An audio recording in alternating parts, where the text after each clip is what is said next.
All right, folks, welcome back to the show. Welcome back to the Camera Junkie. Today we are going to do a review on the Sony ZV-E10. Sorry, yeah, ZV-E10 review today, folks. Let's switch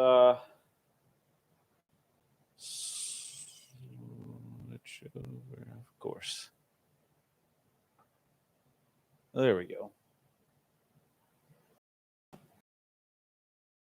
And I hope that's not backwards to y'all.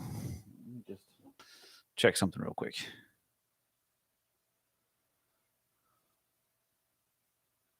Okay, cool. All right, let's get started.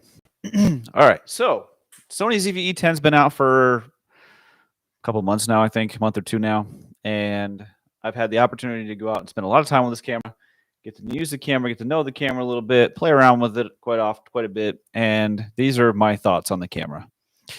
All right, let's get into this. First, should you upgrade if you have a previous Sony APS-C camera? And I have three things listed here that if these are affecting you in any way, then maybe this might be kind of a bit something you might want to do. First, USB Type-C charging. Now, I know this probably isn't a big deal to a lot of people, but it's for me, it's a big deal because everything else that I have in my every kind of tech other than my iPhone, which I'm very considering actually switching over to an Android phone simply because of the USB Type-C. It's convenient, folks. That's what it comes down to. It's convenient to be able to go out with one or two chargers, and you got your MacBook, your iPad, your cameras, your phone, everything charging from the same cable. Obviously not all at once, but I mean, you go out, you're using your phone, you just pop your camera on the charger, pop your laptop on the charger, whatever, different things at a different time. You don't have to carry this huge bag of cables because you've got lightning cables and micro USB and USB, and you got USB A's and, all these different types of cables, you got to make sure you bring every single one of them every time you leave the house. And it's kind of annoying. Having a USB Type-C charging on the cameras, all my other cameras, I'm charging up. This camera here is the A7C. Over here is Panasonic S5, all charged via USB Type-C. Number two reason to upgrade. If the quality of your video is most important, not necessarily workflow. So this currently is the only APS-C camera on the market that uses the records gyro data. So if you're like out vlogging or something like that, hey, Truth Seeker, how you doing? And you don't mind having the extra workflow, the extra time to put things through Catalyst Browse, that's a huge benefit to you compared to the other APS-C cameras. So if you've got an A6500 or A6600, A64, A6300, A6000, A6100, I know so many of them. None of those have the record gyro data. So if that's important to you, you want to have the stablest possible footage. You can do that with Catalyst Browse, and it does really work really well. However, it's going to add to your workflow. Monitoring audio. Now, if you are an A6600 user currently, that is the only other APS-C camera that has a headphone jack. This is the third thing. So here you've got a headphone jack. Previous APS-C cameras did not have that. They had the A6000 didn't have either headphone or microphone jack, and previous other cameras only had the microphone jack. So now you've got a headphone jack and a microphone jack, which is convenient if you're wanting to monitor your audio. All right, now let's get into this kind of review a little bit. First, I'm going to start off with my dislikes of this camera. Okay, and then I'll go into my likes, and then I'll talk about who this camera is for. So my dislikes. I don't like the materials that are used on the camera, personally. This like rubber grip right here, I hate. There was nothing wrong with the A6000 series rubber grips. I really like the texture. This kind of reminds me more of the old NEX cameras, which I don't really care for them much either. I mean, if you look back at some of the old NEX cameras, they're not aesthetically nice looking cameras. I think the overall design of the camera is nice, but then they've got this like soft touch plastic on here that was on the A6000, A6100 that I didn't really care for either. I thought the A6000 series cams, or A6000, A6100, wasn't that great. And then when the A6300 came out, as well as the 64, the 6500, and 66 all had this like textured material on the top, on the outer side of the camera, which kind of just made it feel like it was more modern and stuff like this. This kind of brings it back to the old A6000. It's just a personal thing. I don't really like it. Number 2, the SD card slot location. Okay. Sony, on all their APS-C cameras, puts their SD card slot right here in the in the battery area, and I hate this because these are kind of a pain in the ass to put in, right? And half the time it doesn't even fit. Like, so right now it's not going in. You have to get in there just right. It's such a pain in the ass. On the A5100, if you're an A5100 user, they used to have it in the side here, which I thought was very good. I liked having it in the side. I thought that was easy to get to, you know, but having it in the bottom battery door, all of the APS-C cameras other than the A5000 and A5100 all had it in the bottom. All the A6000 series cameras had it in the bottom. In the battery door, and I hate that. That's one of the things I don't like. I wish they would. I mean, also I'd rather have them put it in here like they do on this side, like they do on the full frame cameras, on the A7 III, A7 lineup of cameras, other than the A7C. But in the A7C, they did put it in the side as well, on the other side, which I did like. The battery life.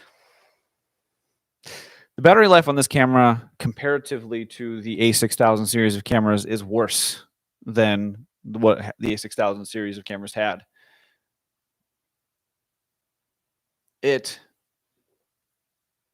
I understand there's stabilization on this thing. That makes sense.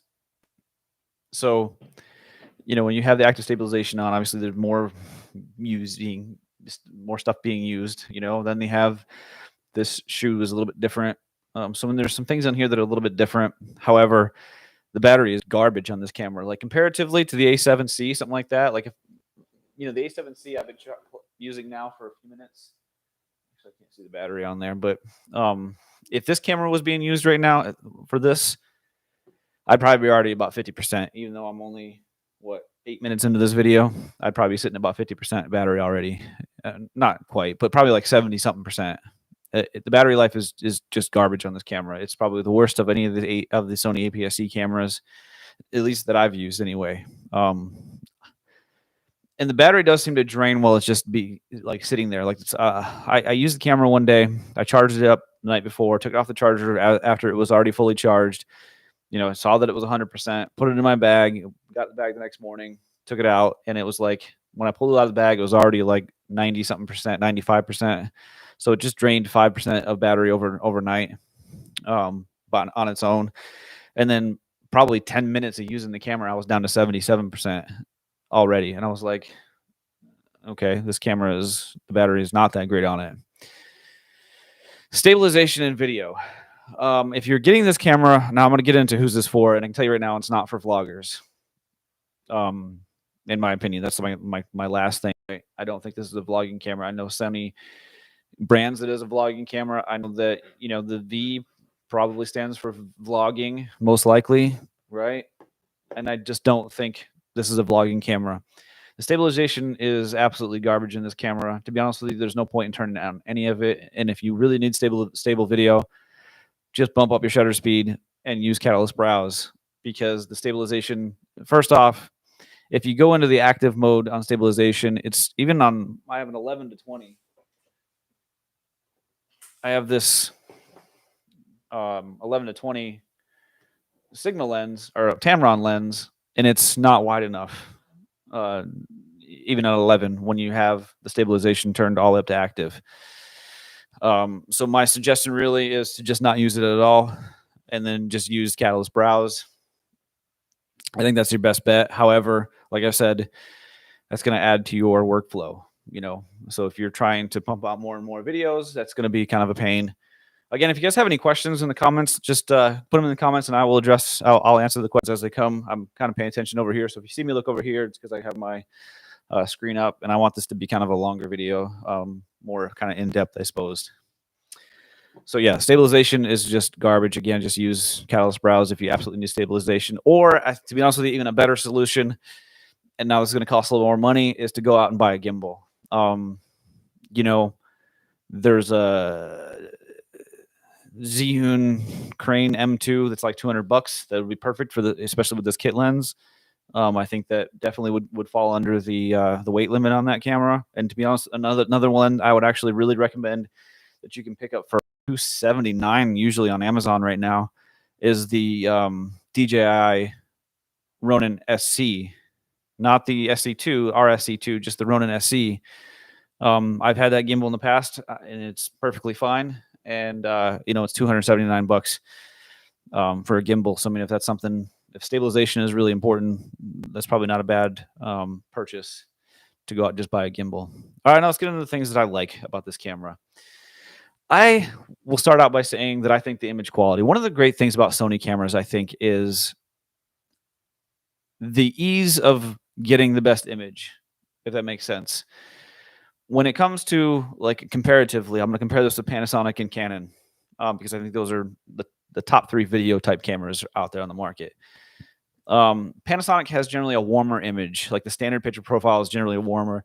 Canon is more of a vibrant color. I think this is more of like in between. I like the camera because if you're a content creator that's just kind of starting out, I don't think you can go wrong with this camera because right out of the box, you don't really have to know that much about cameras to get a good image quality. Canon, I think you can get the best overall image quality, but you better know what you're doing a little bit. Of course, there's YouTube videos that'll teach you how to do that, how to go and set your contrast and set your sharpness and stuff like that. Set your vibrant, you know, your saturation and stuff like that. You can go into the camera and fix all those things individually in the Canon cameras. And I think overall you can get a better image quality out of the Canons. And I think same with the Panasonics.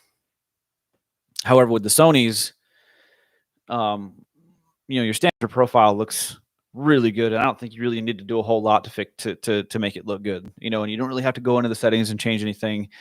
The image quality straight out of the camera on a Sony camera is really great. And they're all pretty much the same, especially these 8-bit ones, the 420 8-bit cameras. All of your A6000 series cameras, your A7 III, right up until the newest cameras that have come out, A7S Mark III, the FX3, and the A1 all have better codecs and higher frame rates and things of that nature. Every Sony camera previous to that had all the 420 8-bit video up to 4K 30. And that's what this is set at. The next thing I like the most about about this camera, and this is going to be kind of just one of those little stupid things, is this right here. Every Sony camera and a lot of other camera companies, the Panasonic that I own, the A7C that I own, all have the stupid little loops that can't fit these Peak Design anchors. I love the Peak Design straps. I think they are the best. I don't ever use the camera straps that come with the cameras. I have a Peak Design leash and then like another Peak Design strap that I've had for years. Both of them I've had for a long time. And I like these little Peak Design anchors because they don't really make as much noise when you're those little rattly triangular keychain things that come with every camera that are super annoying. You got to take them off and then you got to put them on if you want to have a strap on there. These Peak Design anchors are too thick to fit through some of those little stupid little loops. And, you know, it's just kind of a pain in the ass. I just don't really like using them. I'd much rather have this. There's not that many cameras these days. All the Canon cameras do. They have these like thicker loops so you can actually put these Peak Design anchors on there. And I think every camera should have these type of anchors so you can connect the anchors or whatever kind of camera strap you might want to use. USB Type-C. Like we talked about this earlier in the video. I think this is needed. This is the first APS-C camera to have USB Type-C. And like I said before, it's just one of them things. You know, it makes things convenient. If I want to travel somewhere and I bring my laptop with me, I bring my phone with me, I bring my cameras with me, If I bring one charger with me, yeah, I won't be able to charge everything all at once, but at least I'll be able to get everything charged. You know what I mean? So it's such a benefit to be able to charge the camera with a USB Type-C. It's just one of them small little things. Headphone and microphone jack.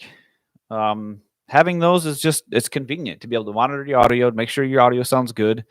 That's something everybody should do before they make a video on YouTube, because if you start to clip and you start to sound like crap, sometimes people will turn your videos off if you don't sound that great. It is what it is. Being able to do that with this camera, previous Sony cameras other than the A6600 APS-C cameras did not have that, and none of the 1-inch sensors do. But it's just kind of convenient that such a small form factor camera, they decided to go ahead and put in a headphone jack as well as a microphone jack. Even though like this hot shoe can, there's like 3 or 4 different hot shoe microphones that you can put in here. So you don't have to run any cables or anything like that. So it's kind of convenient. And they come in different sizes and different prices as well. S&Q mode. This is convenient in a several different ways. So if you're a content creator, or vlogger, or whatever you want to do, being able to set this up to do kind of Casey Neistat style slow motion. I know that's kind of like an outdated vlogging, but it's not. It's still interesting. The only reason it's outdated is because not very many people are doing it. I think that if somebody really famous or somebody that was really interesting, like Casey Neistat, who always had something going on in his life, always had something interesting to talk about, the way he vlogged was, I still sometimes quite often go back and watch some of his old videos because, he had some of the best images of New York City, and, he always had stuff going on. He always kept you entertained. And a lot of times, when you're transitioning, the way he would transition was to go with a time lapse of New York City or something like that somewhere. And he had thousands of them, right? They're all over the city. It was super interesting. So with this camera, you can set this thing up, hit the S&Q button, go into your S&Q settings, and set it all the way to 1 frame per second. So doing a time lapse, it's really, really easy to do now. And it does it all in camera. Pull it out, pull your SD card out, put it in and it's already set up and ready to go. Same with slow motion. You can set it to 120 frames per second. That's going to be in 1080p and stuff like that, but it doesn't really matter. It's still a really high quality image. But you can do slow motion that way too as well through the S&Q. It's just really easy to set up. It's convenient, and I like it. Previous Sony APS-C cameras did not have the S&Q, so you actually had to go. Honestly, what I would do on my A5100 when I wanted to do like a time lapse years ago, when I used to do more vlogging, I guess I would do a time lapse with, just in video mode at 1080p, 60 frames per second, and I would just speed it up in post. So it was kind of a smoother motion, I guess, but it wasn't necessarily like a time lapse type thing where you take like a photo every second. But in this one, it's so simple to use. Sony's autofocus system, and then the autofocus system in this particular camera is actually quite a bit better than every other previous APS-C camera. So I guess this is actually probably something that you want to think about when if you might want to upgrade from a previous Sony camera. The autofocus system in this is actually quite a bit better than previous autofocus systems. You've got that display mode, whatever. You can put something in front of the camera. It's not something I use, but I'm a Panasonic user. This camera up here is a Panasonic S5. And don't get me wrong, the autofocus isn't as bad as most people think it is. And I think a lot of times you see, a lot of camera reviewers, they just regurgitate the same information over and over again. I've seen YouTubers, especially with the S5. When the Panasonic S5 came out, I was interested in this camera from the start. And I watched a lot of reviews, and it kind of turned me off because then going back now, after I've had this camera for about a year, a little over a year, I'm thinking, I look at some of those old camera reviews of the S5, and I'm thinking these guys just regurgitated the same thing they said about their GH5. They just changed out the word S5. Terrible autofocus system, It's not that bad. They've come a long way. It's not as good as this. Sony's autofocus system, you know, I don't think you can say Canon or Sony are better than the other one. I think they're just neck and neck. You know, I'm sure you can take a Canon camera and a Sony camera and put them right next to each other, and 50% of the time the Canon is going to be better, and 50% of the time the Sony is going to be better. And to be honest with you, I think you know, when you see something like that, I don't necessarily think you can trust those type of things on the internet, because if I had a Canon camera right here and I was doing the same thing, I could probably just do the thing over and over and over again until I got the results that I wanted. You know, if I wanted the Canon to look better, I can make the Canon look better, especially because I can edit the video. You guys don't see that part. You know what I mean? This is all live. But if I'm doing a camera review and I'm trying to make one camera look better than the other, that's actually quite easy to do in editing. So I don't think you can really say that one is better than the other. Sony's pretty damn good. Canon is pretty damn good. You can't really go wrong. The upgrade path. The great thing about Sony is that they use one mount, okay? They only have the E mount. Now, they had the A mount for their old DSLRs, but they don't really make DSLRs anymore. They haven't made a DSLR in probably 4 or 5 years. The A99 Mark II was the last DSLR they made. I think that was in I want to say it was 2017. It might have been 2016, but I'm pretty sure it was 2017. So it's been a while since they made it's been a lot longer than that since they made a lens. E-mount is their only system. So if you go buy this camera, right, you've got a complete lineup of full frame Sony lenses, Sony branded first party lenses. You have a complete lineup of Sony branded APS-C lenses. You've got a complete lineup of third party lenses. And you have of several, Tamron, Sigma, Samyang, Rokinon, a complete lineup, right? So this is the 11-22. This is kind of an expensive lens. If Sony has a system that you decide, you know what, this is a Sony, I'm going to go with the Sony system. I like the Sony system. I am figuring out the menu system. I kind of like the way it works.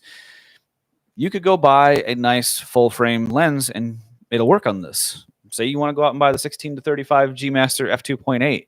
It'll work perfectly fine on this camera. And that way in the future, you've already got a full frame lens that's probably the best in the business as far as 16-35 F2.8 goes.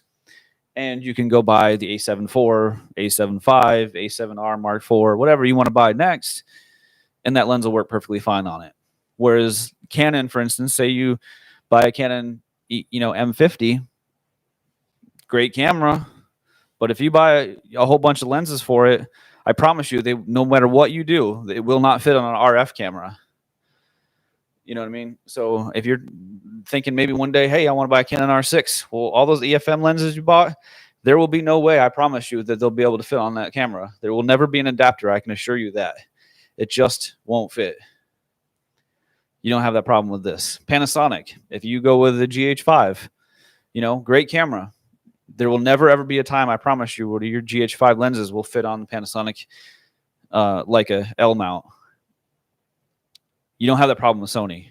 If you go out and buy a full-frame lens for this camera, it'll work on this camera, and then it will work on your future A7 IV, A7 V, or whatever else you want to get into. Great thing about Sony. So there you go. Then the fully articulating screen. This is the first APS-C camera with that. I think this is the best design.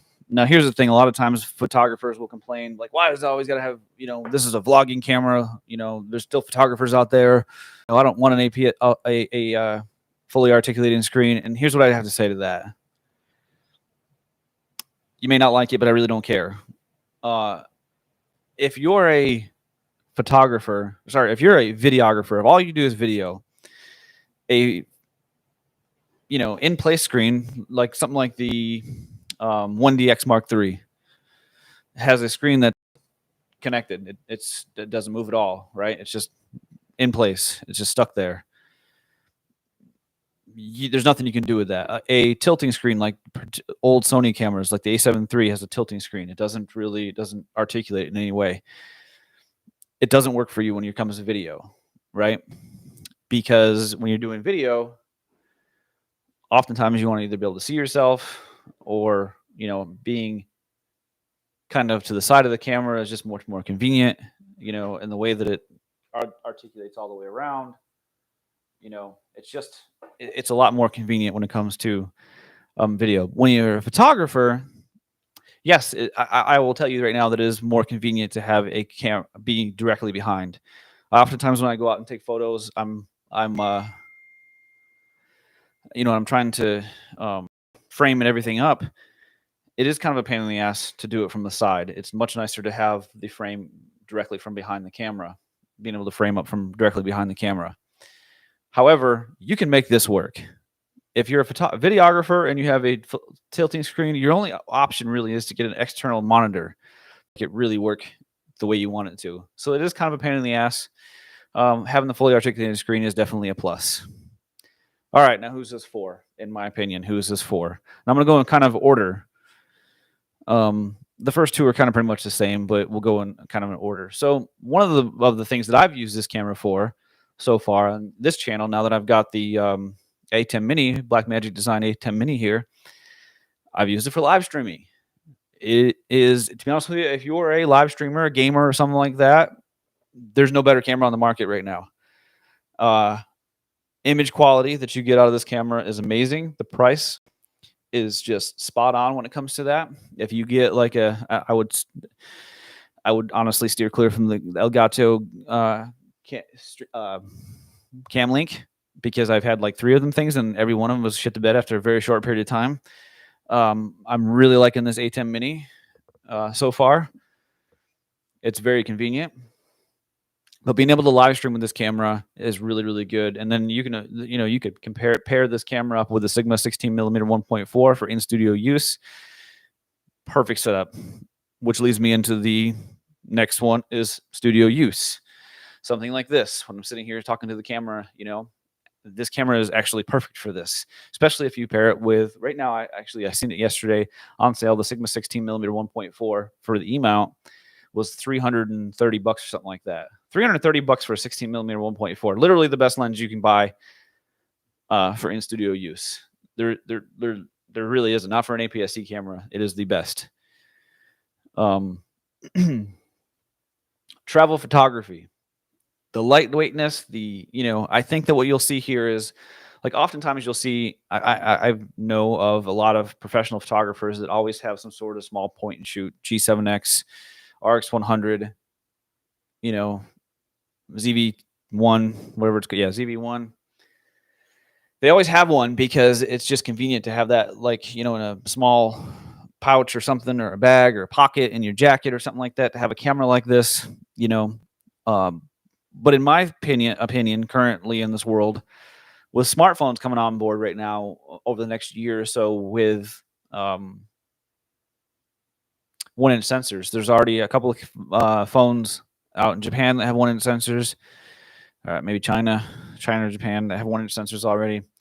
Rumor has it the Galaxy S22 is going to have a 1-inch sensor. And when those things start to happen, and you know, a 1-inch sensor with an ultra wide, you know, 18mm, 17mm lens on there that goes out to whatever. I mean, yeah, it's all digital zoom, and overall the image quality is not as good on a smartphone, and it never will be. However, when you're just viewing all the images on your smartphone, they are pretty damn good. Now, if you're going to blow them way up and pixel peep and stuff like that, sure, this is always going to win. But I think you'll see a lot of these guys that use these old 1-inch sensor cameras kind of be replacing them with this. For a number of reasons, you know. Yeah, number of reasons. You know what? I forgot something. You know what? Live video. The rolling shutter and stabilization. I did talk about that. The rolling shutter on this camera is garbage. And stabilization in video is garbage. But we talked about that. We did talk about that using Catalyst Browse. The last thing, this is for, is a vlogging camera. Now, ZV standing for vlog, most likely. Again, the stabilization is garbage in this camera. I would pair this with a GoPro, honestly, if I were, you know, this for low light situations, pair it with the 16mm 1.4. So if you want to do some low light vlogging, yeah, it's going to be great. But the stabilization in this is not good. The rolling shutter is terrible. It's going to look bad, especially if you don't have a very, very steady hand. Like oftentimes, like people will tell me in my videos, my CJ Abroad channel, they'll ask me like what gimbal I'm using. I have a very steady hand when I'm vlogging. It doesn't shake very much. If you've got a very steady hand, and I've seen people before.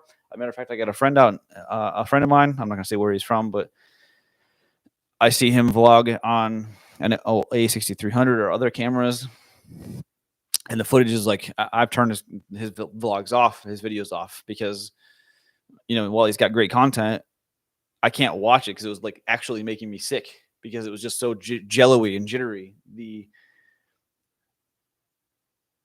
best low light lens for this is the Sigma 16mm 1.4, hands down. Or if you want a little bit tighter shot, the 30mm 1.4, both Sigma lenses. I mean, having a 1.4 aperture with this lens, I've actually owned that lens a few different times, and when I go to buy another lens, that'll be the next lens I buy for this camera. There are 2 lenses, maybe 3 lenses, that if you buy this camera, those should be the next 3 lenses on your list. One is this one right here, Tamron 11-22. And the other is the Sigma 16mm 1.4. And the other would be the 18-105 f4. Lenses that I would recommend, honestly, the only 3 lenses, not the only 3 lenses. I do like that Rokinon or Samyang, both the same company pretty much. Rokinon Samyang 12mm f2. There's the autofocus version of it now that looks pretty nice. I do like that, but I think that's definitely more budget option because you think you can get that for like $400. Yeah, this is the 11-20 right here. So this is a very, very nice lens. Even in low light situations, it's going to be a really nice lens because you do have the F2.8 aperture, but it's still not going to be as good as the Sigma 16 1.4. I would love to see Sigma make a wider 1.4. I doubt that'll ever happen, but it would be pretty awesome. But pairing this camera with a GoPro, I also have the GoPro Hero 10, which I'll be doing a review on probably next week sometime.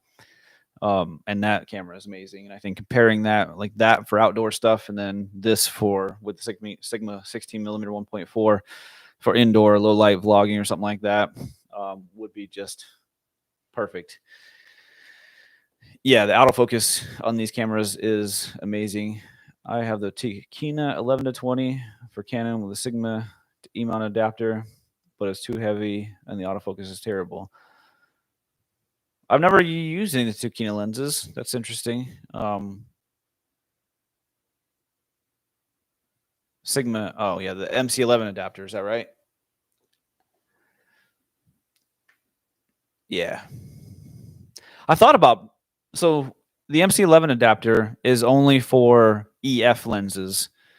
So I thought about getting like the 10-18. I believe the 11-20 probably is a little bit better, but the old 10-18 Canon lens, I've always wanted to pair that with a Sony camera because 10-18 and the Sony version of this is like a $900 lens, and that 10-18 for the Canon, you can get that for like $200. I was like, well, get the Mc11 adapter, but it doesn't actually fit on the Mc11 adapter. You actually have to cut the damn like a part of the lens off. There's a lot of videos you do that online, but I'm not really into cutting lenses in half. You have 2 BMP-CC 4Ks and a Z-Cam. Man, you're into it. I would love to have a Blackmagic Pocket 4K. That's kind of a dream camera of mine. And no, the price isn't even that high. It's like $1,300 for that camera, and I mean the features on there are just amazing. I'm using a Blackmagic ATEM Mini right now for this live stream, and I love the Blackmagic products. They're so good. Actually, I'd really like to have a 6K Pro, but I don't know that I'd do anything that requires a 6K Pro. Yeah, no autofocus in it. But again, like that, so like the Blackmagic 4K, you can get the Sigma 16 1.4 for that as well. And then you're gonna have super badass low light, and it has like that really thick manual focus ring on there, so you can you know, if you do need to manually focus it, it's not terrible. You know what I mean? But yeah, too many problems with the 6K Pro. Yeah, I've kind of heard quite a bit of things on that, and yeah, I'm quite interested. I've been interested in the 4K for quite a while. The A600 with the kit lens, and the quality was insane. Sony makes amazing cameras, even in their APS-C lineup. Like I was saying earlier, I don't know if you were in here when I was saying it earlier. You don't have to do much. Yeah, it's 8-bit video, but you don't have to do much. You know, when it comes to Panasonic, Panasonic comes out with like a warmer image, which I like. This camera here is the S5, and it's a warmer image, but I like the image quality. With Canon, they're more vibrant. The blacks are really, really super black. The reds are really, really bright. But you can fix it if you know what you're doing. You can get into the system, but you know what you're doing. I mean, there's videos that show you how to do it. You can go on YouTube and find pretty much anything you want and tell you exactly how to set up your Canon camera. But the fact of the matter is, if you're kind of new to cameras and you're buying a Canon, you're not going to get a better image quality than this without really knowing what you're doing. The A6600 is one I've never owned. See, I've owned the A6000, I've owned the A6400, and the A6500, and I never bought the 6600 because I wanted to go to the A7 lineup, and I'm waiting for the A7 IV. And then I waited too long for the A7 IV and ended up buying the Panasonic S5. And it sounds like the A7 IV is going to be spec for spec, other than autofocus, pretty much the same as the S5. So I really do like the thing with the APS-C lenses, Sony APS-C lenses or APS-C cameras, you just, for $330 something, that Sigma 16mm 1.4 is almost, it's a must have. I've had it for the Canon. Right. Yep. Like, yeah, that Sigma 16, especially for studio use or gimbal use, the 16mm. I would love to compare it to to this new Rokinon Samyang 12mm. This is the new autofocus version. I'd love to get both of those lenses and try that out. That would be pretty awesome to be able to do that. To see which one is, obviously the 12mm is much wider and it's going to be a little bit better for like some sort of vlogging. But I've had the 16mm 1.4. I had a Panasonic G9 years ago. I had that for. I had the Canon M50. I had it for, and I had it on the A6300 or A6400. And man, I'll tell you what, that is just one spot on lens. That will be the next lens I buy. I definitely will be buying a Sigma 16 1.4. That will be the next lens for all my systems. That'll be the next lens I buy. Of course, you can also I've got the A7C, which is this camera right here. And you can use it on that. It'll have a little bit of a crop. Obviously, you put it in APS-C mode, and then it works just fine. But wow,